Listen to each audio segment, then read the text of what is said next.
girl with golden hair.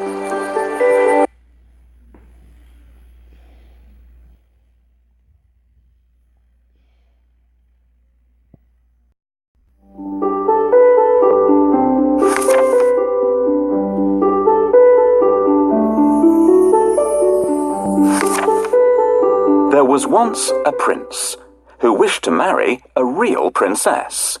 So he went on a long journey to find one. But every princess he met did not seem like a real princess. I must find a real princess, he said to himself.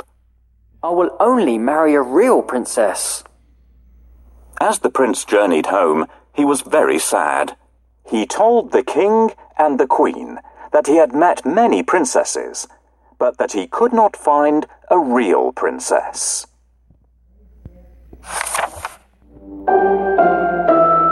I have been searching the world for so long to find the princess of my dreams.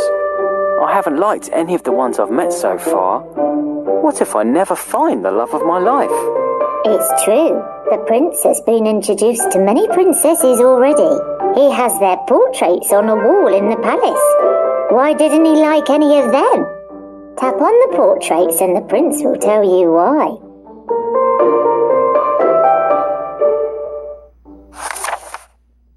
That night there was a frightful storm. The wind blew hard and the rain poured down. The lightning flashed and the thunder roared, but the prince heard nothing. He was fast asleep in his bed.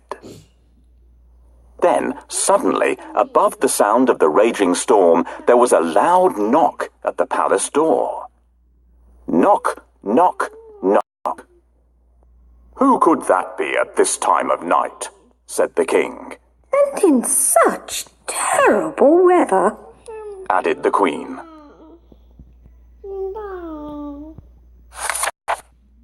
The king put on his slippers and went to open the door. He peeped out to see who it could be. The weather was terrible.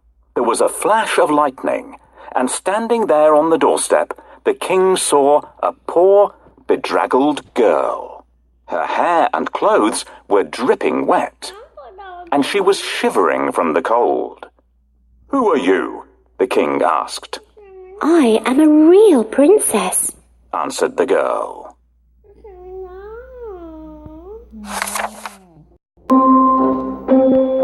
One stormy night, a cold and frightened princess appeared at the palace door. Who is this beautiful girl who has arrived at our palace? Why has she walked there in such bad weather? She should try ringing the bell so that the servants will open the door. Please let me. She needs to ring the melody on bells. Help the princess tap the bells.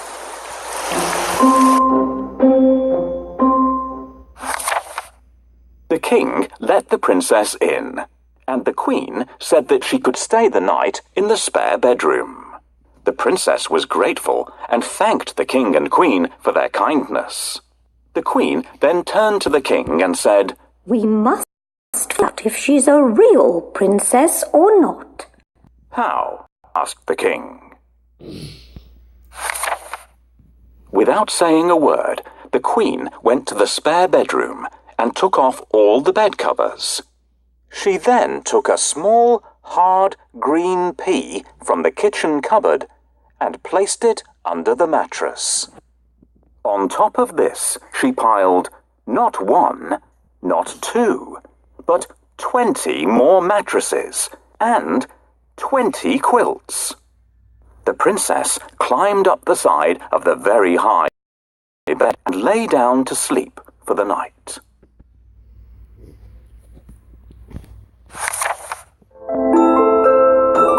The girl with wet hair and a dirty dress didn't look anything like Princess, but she was invited to stay in the best guest room of all. "The princess can sleep here tonight, but I'm going to put a pea under the mattresses. If she notices it, we'll know that she is a real princess. Now, where did I put that pea? Will you help me look for it? Try under the chair."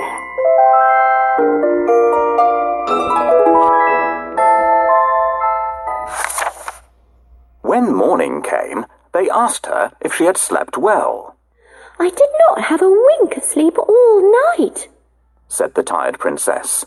There was something hard in the bed, and this morning I am bruised black and blue. The queen smiled and looked at the king. You see, only a real princess could be so sensitive. The king smiled and called for the prince.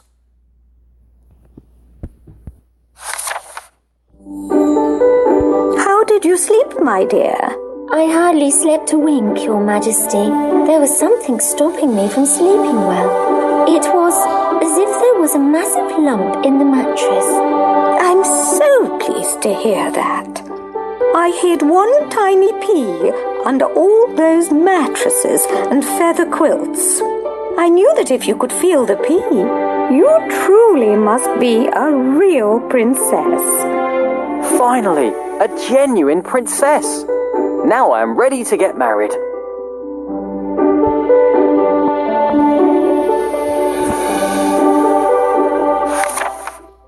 At last, the prince had found his real princess.